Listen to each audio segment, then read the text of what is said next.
그러나 그날과 그때는 아무도 모르나니 하늘에 있는 천사들도 아들도 모르고 아버지만 아시느니라. 주의하라, 깨어있으라. 그때가 언제인지 알지 못함이니라. 가령 사람이 집을 떠나 타국으로 갈 때에 그 종들에게 고난을 주어 각각 사물을 맡기며 문지기에게 깨어있으라 명함과 같으니, 그러므로 깨어있으라. 집주인이 언제 올는지, 혹 저물 때일는지, 밤쯤일는지, 닭 울 때인지, 새벽일는지 너희가 알지 못함이라. 그가 호련히 와서 너희의 자는 것을 보지 않도록 하라. 깨어있으라. 내가 너희에게 하는 이 말이 모든 사람에게 하는 말이니라 하시니라. 아멘. 찬양할 때 어떤 때 성령께서 강하게 임재하시는 것을 느낍니다. 그럴 때에 사람의 어떤 그 형식을 떠나서 주님께서 이때 이렇게 임재하실 때에 은혜를 부어주시기 때문에 주님 앞에 그 은혜를 붙들어야 하는 것입니다. 주일 오전 예배 때 성령께서 특별히 이렇게 그 찬양할 때 또 이렇게 오전 예배에는 성령께서 그 역사가 강합니다. 그 대예배에는 또 주일이기 때문에 그때에 내가 영적으로 아무 그걸 못 느낀다 할지라도 사모하는 심령을 가져야 돼요. 사모하지 않고 무엇 주님의 은혜가 이 말이라고는 생각지 마시고 그냥 형식적으로 내가 지금 예배 드리러 왔구나, 막 이렇게 주님이 성령께서 감동을 임재하시는지 안 하시는지 아무 관심이 없고 그냥 내 할 일을 하고 막 이러면은 계속 그런 일이 반복됩니다. 찬양할 때에 성령께서 이 예배 가운데 대예배 가운데 임재하셔서 내게 은혜 베푸시기를 사모하는 마음을 가지고 찬양을 해야 합니다. 그리고 마음의 준비를 하시고 그러나 찬양하니까 하고 기도하니까 기도하고 그러지 마시고 이 시간에 주님이 이곳에 임하시고 내게 주실 은혜가 있다는 그런 사모함을 가져야 합니다. 그리고 예배를 대할 때에 그 받음이 다릅니다. 우리가 어떤 자세로 하느냐에 따라서 성령께서 역사하심이 다릅니다. 마음을 열고 그분을 영접하는 자에게 그분이 임하시거든요. 그래서 우리가 그런 자세가 필요합니다. 그러다 보면 가랑비 어쩌듯이 별로 감동이 없고 임재를 그 느낌이 없어도 계속 그렇게 주님 임재를 사모하면 때가 되면 그것이 다 임합니다. 그리고 찬양도 한 개 정도는 외우는 게 있어야 돼요. 내가 힘들 때에 길거리에서 뭔가 찬양하고 싶다. 한 개도 외우는 게 없어. 우리가 언제 주님이 공중 강림하실지 모르지만 나라가 정말 막 혼란이 오고 그 탈북자들이 지하교회에서 혼자서 예배드리고 찬양하고 그럴 수도 있단 말입니다.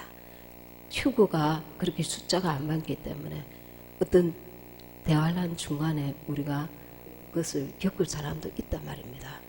지금부터 말씀을 한 구절이라도 외우고 혼자서 찬양도 혼자 예배드리는 걸 몸에 익혀가야 됩니다. 혼자 예배드리는 거, 혼자 예배드리는 거.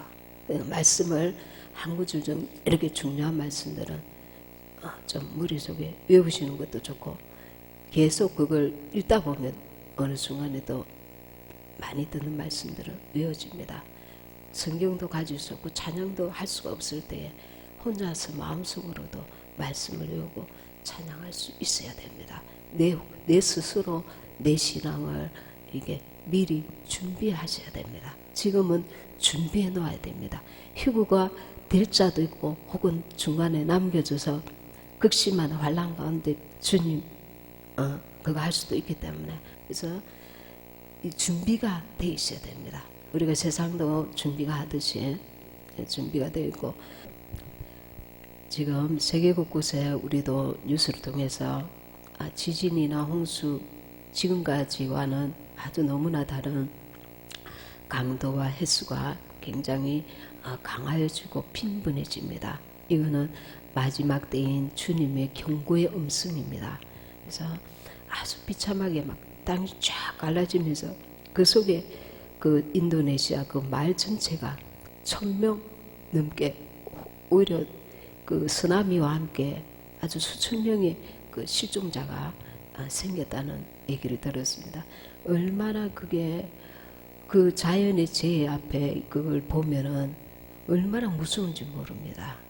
근데 특별히 우리가 이렇게 볼 때에 굉장히 우상이 강한 그런 곳에서 아주 더 이렇게 심한 그런 것들을 우리가 볼 수가 있습니다. 우리 지금 전 세계에 배도의 물결이 아주 강하기 때문에 우리가 하나님 앞에 우리 자신도 늘 깨어 있어야 될 줄 믿습니다. 예수님은 재림을 매우 중대한 사건으로 간주하셨습니다. 우리가 이렇게 휴거에 대한 이런 말씀을 들어도 저건 하나의 말씀이야. 설마 저런 일이 일어날까? 이렇게 의심하는 분들도 많이 있어요. 예수님이 다시 오시리라는 것을 어떻게 확신할 수 있습니까?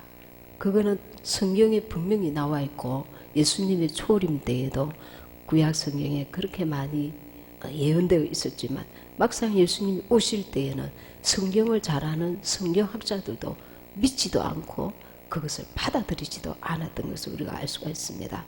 그러면 예수님이 재림하실 때 우리는 어떻게 해야 됩니까? 오늘 본문 말씀에 깨어 있으라 내가 너에게 하는 이 말이 모든 사람에게 하는 말이니라 하시니라. 그 위에 31절에 보면 천지는 없어지겠으나 내 말은 없어지지 아니하리라. 하나님의 말씀은 예수님이 친히 하신 말씀입니다. 깨어 있으라 내 말은 없어지지 아니하리라. 예수님이 다시 오실 것을 분명하게 말씀하고 계시는데 35절에 집주인이 언제 올는지 저물 때 일는지 밤중에 일는지 다굴 때 일는지 새벽에 일는지 너희가 알지 못함이라. 그때는 알지 못하지만 너희들이 깨어있으라 하십니다. 재림의 시기에는 우리가 정확하게 몰라도 반드시 주님은 오십니다. 우리가 이 마지막 때에 이 신앙을 날마다 굳건히 붙들고 있어야 될 줄 믿습니다. 그리고 깨어있다는 것이 무엇입니까? 하나님과의 주님과의 우리 바른 관계를 가져야 합니다. 내가 하나님의 가족이 되었다는 겁니다. 나를 양자 삼아 주신 것입니다. 그래서 그리고 우리 가족들에게 역사의 종말이 다가오고 있다는 사실을 계속 상기시켜야 합니다. 그리고 예수님께로 돌아오도록 해야 합니다. 그리고 열심을 품고 우리에게 맡겨진 임무를 신실하게 감당해야 될 줄 믿습니다. 요한일서 3장 3절에는 주를 향하여 이 소망을 가진 자마다 그의 깨끗하심과 같이 자기를 깨끗하게 하느니라. 세속에 물들지 말라는 것입니다. 세상을 짝하지 말라는 것입니다. 나는 이 땅에 살지만 이 땅에 거하는 자가 아니고 하늘에 속한 자라는 것을 늘 명심하고 살아야 된다는 것입니다. 주님이 왜 오십니까? 데살로니가 전서 4장 13절에서 17절에 보시면은 16절에 주께서 호령과 천사장의 소리와 하나님의 나팔로 친히 하늘로 쫓아 강림하시리니 그리스도 안에서 죽은 자들이 먼저 일어나고 먼저 그리스도 안에서 죽은 자들이 먼저 일어나고 그 다음에 그 후에 우리 살아남은 자도 저희와 함께 구름 속으로 끌어올려 육의 몸이 변화체 정말 신령한 몸으로 변화되어서 공중에서 주를 영접하게 하시리니 그리하여 우리가 항상 주와 함께 있으리라.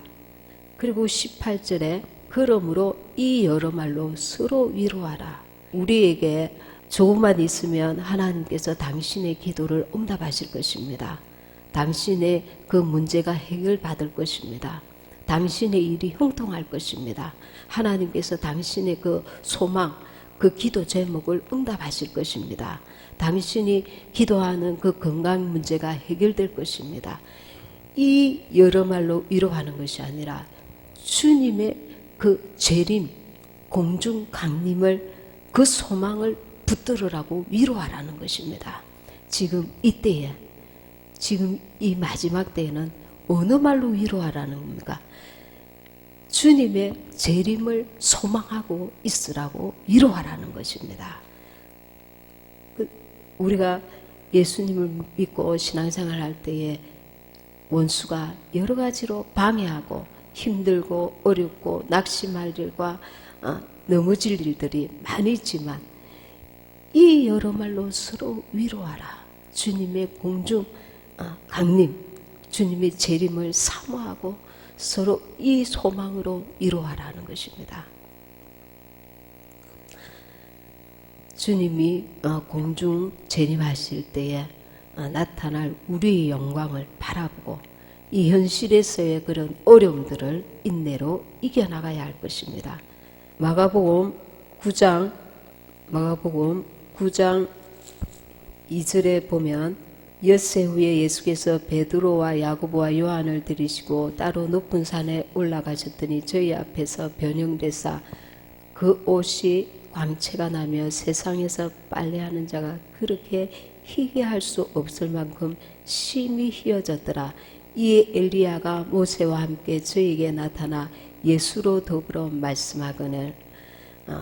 모세는 예수님이 탄생하기 전 주전 1400년경에 애굽에서 이스라엘 백성들을 가나안 땅으로 이끌었던 지도자입니다. 이미 죽어서 땅에 묻혔던 자가 이 모세가 나타납니다. 그리고 엘리야는 주전 850년경에 살아있는 채로 승천하였습니다. 엘리야 선지자. 그리고 예수님, 이것을 왜 보여주셨습니까? 부활한 몸을 보여준 것입니다. 우리도 이와 같이 주님이 공중 강림하실 때에 죽은 자는 부활함으로, 우리의 살아있는 자는 신령한 몸으로, 육체가 죽을 몸이, 썩을 몸이 신령한 몸으로 변화되어서 주님을 공중에서 뵙게 되는 것입니다. 우리가 휴거를 사모할진데 어떻게 준비되어 있어야 될까요? 누가복음 7장 45절에는 선한 사람은 마음에 사은 선에서 선을 내고 악한 자는 그 사은 악에서 악을 내나니 이는 마음에 가득한 것을 입으로 말함이니라. 우리가 주님을 따를 때에 우리의 눈이, 우리의 입이, 우리의 마음이 정결하게 관리가 되어 있어야 됩니다. 그래서 여기서 선함이라는 것은 무엇입니까? 이것은 좋은 씨, 좋은 열매, 좋은 나무, 좋은 물고기. 이것은 선한 사람은 예수의 생명이 넘치는 자를 말하는 것입니다. 진리 안에 거하는 자를 말하는 것입니다. 우리가 이렇게 선한 이렇게 하면은 세상의 그 관점에서 착한 사람 이렇게 오해할 수가 있습니다. 예수의 생명으로 충만한 자, 그 선한 사람은 그 예수의 씨가, 생명의 씨가 충만한 자를 말하는 것입니다. 진리 안에 온전히 거하는 자를 말하는 것입니다. 악한 자는, 이게 악함은 마귀에게서 나오는 것입니다. 마귀는 사망을 주는 자입니다.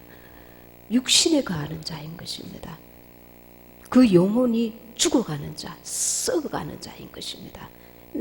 예수의 생명으로 충만한 자는 그 속에서 예수의 생명, 예수님의 진리가 나온다는 것입니다. 진리로 행한다는 것입니다. 마귀에게 속한 자, 육신에 속한 자는 그 사은 악에서 악을 내나니 나오는 것이 육신의 것이 나온다는 것입니다. 사망이 나온다는 것입니다. 착한 사람, 나쁜 사람, 악한 사람 그런 말씀이 아니라 살아있는 자, 죽어있는 자, 예수 생명으로 가득 찬 자, 마귀의 사망으로 가득 찬 자, 영으로 사는 자, 육으로 사는 자, 그 열매, 좋은 열매, 나쁜 열매 그런 의미인 것입니다. 하나님의 것은 선한 것입니다. 생명이 있는 것입니다. 우리의 날마다의 삶에 예수의 생명으로 채워야 합니다. 육신의 것을 택하지 않고 영의 것, 생명의 것으로 우리가 택하여야 하는 것입니다. 주님 오심을 우리가 예비할 때에 정말 중요한 것이 있습니다. 마태복음 25장에는 열처녀 비유가 나옵니다. 열처녀 비유에서 여러분들이 잘 아시겠지만 25장 9절에는 이런 말씀이 있습니다.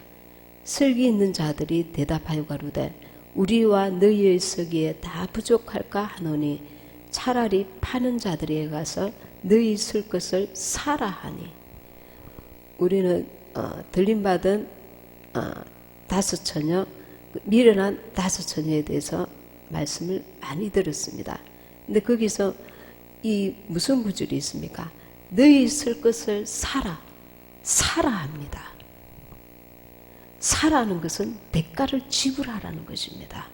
이 지혜로운 다섯 처녀는 깨어있는 동안 깨어있기 위해서 기름을 채우기 위해서 대가를 지불한 것입니다. 대가를.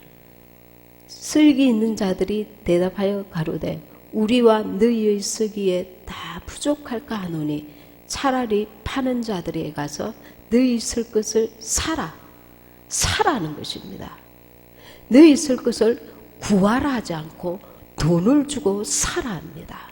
우리는 이 사는 대가를 지불해야 하는 것입니다. 마지막 때에 우리가 기름을 넉넉하게 준비하기 위해서 사는 대가를 지불해야 하는 것입니다. 어떤 대가를 지불해야 할까요? 요한복음 21장 17절에 세 번째 가라사대 요한의 아들 시몬아 너가 나를 사랑하느냐 하시니 주께서 세 번째 너가 나를 사랑하느냐 하시므로 베드로가 근심하여 가로되 주여 모든 것을 아시오매 내가 주를 사랑하는 줄을 주께서 아시나이다. 마지막 때 필요 충분 조건이 있습니다. 우리가 성령 충만하기 위해서 기름을 넉넉하게 준비하기 위한 필요 충분 조건이 무엇입니까? 주님을 사랑하는 것입니다. 내 자신보다, 가족보다, 이 세상의 무엇보다 그 사랑으로 봉사하고 그 사랑으로 인내하고 그 사랑으로 오래 참고 그 사랑으로 순교할 각오까지 가지는 것입니다. 내 생명을 내어놓고 주님을 사는 것입니다.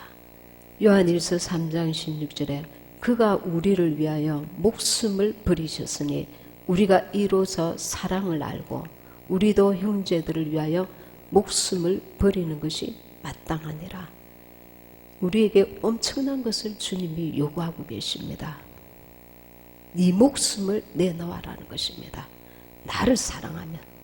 요한일서 4장 11절에 사랑하는 자들아 하나님이 이같이 우리를 사랑하셨은즉 우리도 서로 사랑하는 것이 마땅하도다. 하나님을 사랑하고 또 이웃을 사랑하되 목숨을 내어놓으라고 합니다. 목숨을 내어놓으라고 합니다. 내가 주님을 사랑하는데 기름을 넉넉하게 어떻게 준비할 건가? 날마다 그분을 위해서 죽으라는 것입니다. 육신의 죽음은 물론이요, 내 혼의 죽음, 내 인격 자체를 주님 앞에 다 내려놓아야 합니다.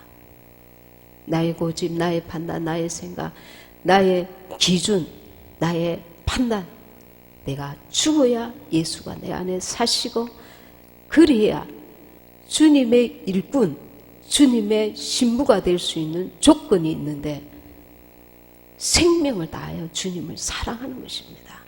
생명을 다하여 육신의 생명, 혼의 생명, 내 모든 것을 다하여 주님을 사랑하는 것이 그 사랑이 오래 참게 하고 인내하게 하고 모든 성령의 열매들을 미칠 수 있게 하는 것입니다. 이 사랑이 부족하면 내가 기름이 부족하구나 깨달아야 됩니다. 그 기름을 채우기 위해서 대가를 지불해야 합니다.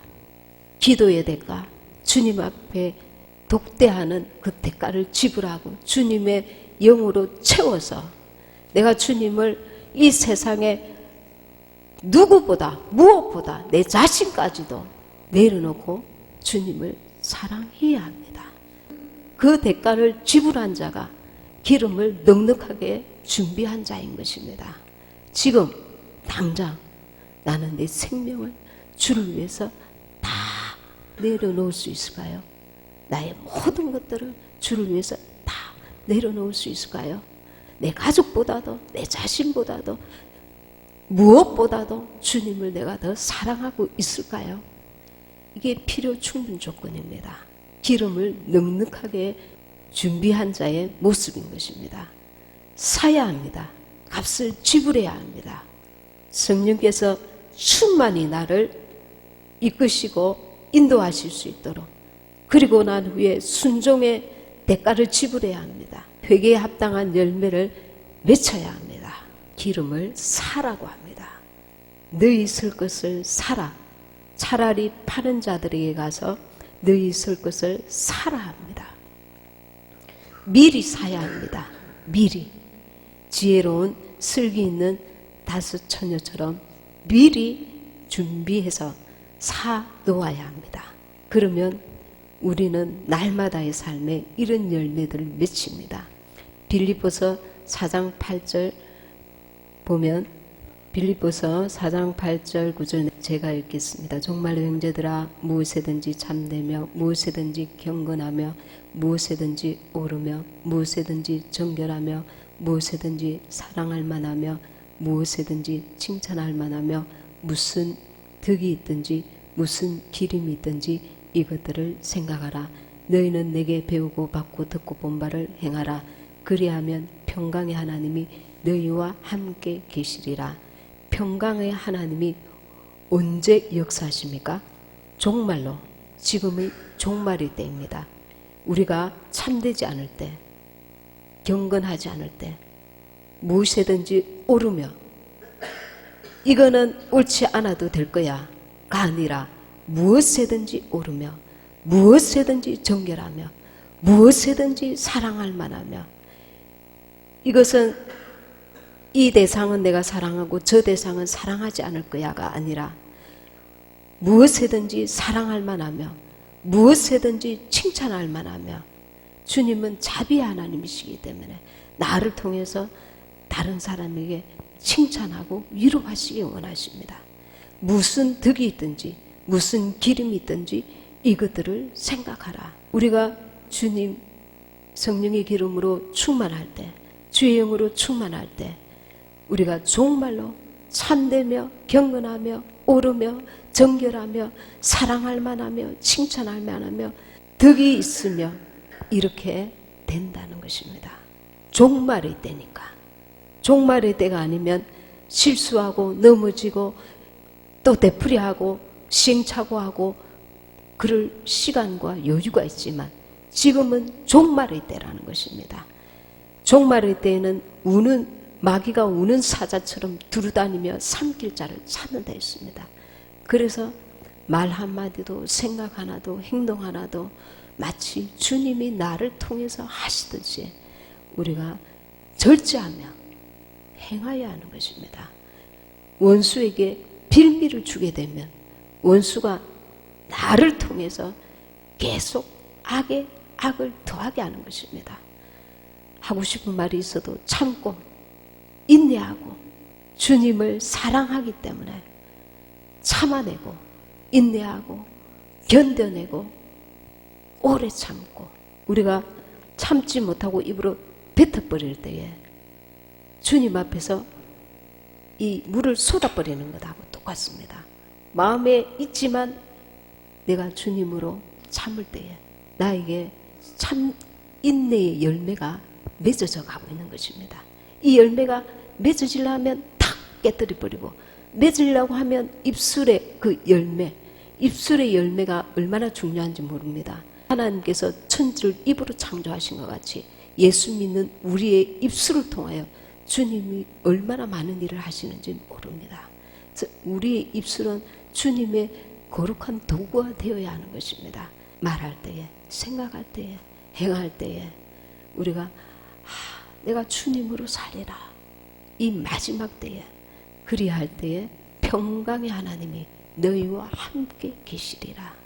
내가 날마다 입으로 실수하고 실패하고 돌아서서 왜 하나님이 내게 평강을 주시지 않는가?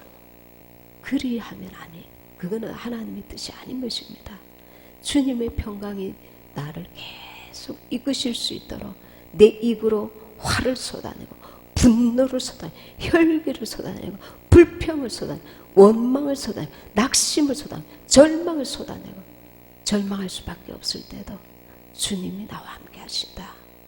그래도 감사하다. 주님이 나와 함께 하신다.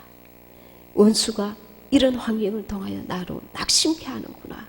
영적인 분별력을 가지고 오래 참고 인내하며 내 속에서 그리스도의 형상을 이루기를 사모하고 견뎌내야 됩니다. 인내해야 됩니다. 주님이 나를 통하여 인내의 열매를 맺히실 수 있도록 성령의 열매들을 맺히실 수 있도록 그래서 우리가 주님을 사랑한 믿에게서 약하여질 때 힘해질 때 성령께서 주시는 그 감동이 임재하심이 은혜가 약하여질 때 그 기름을 넉넉하게 채우기 위해서 지혜로운 다섯 처녀와 같이 대가를 지불하여 사는 것입니다. 사야 하는 것입니다. 살려고 하지 않고 언제 오시려나 아직도 시간이 넉넉하게 멀었을 거야. 아니라고 영적 안일함과 나태함에 있어서 그날이 득과 같이 우리에게 임할 수 있는 것입니다. 주님은 깨어있으라 하십니다. 그래서 주님 안에 가여서 지혜로운 다섯 처녀와 같이 기름을 넉넉하게 준비하는 우리 모두가 되시기 바랍니다.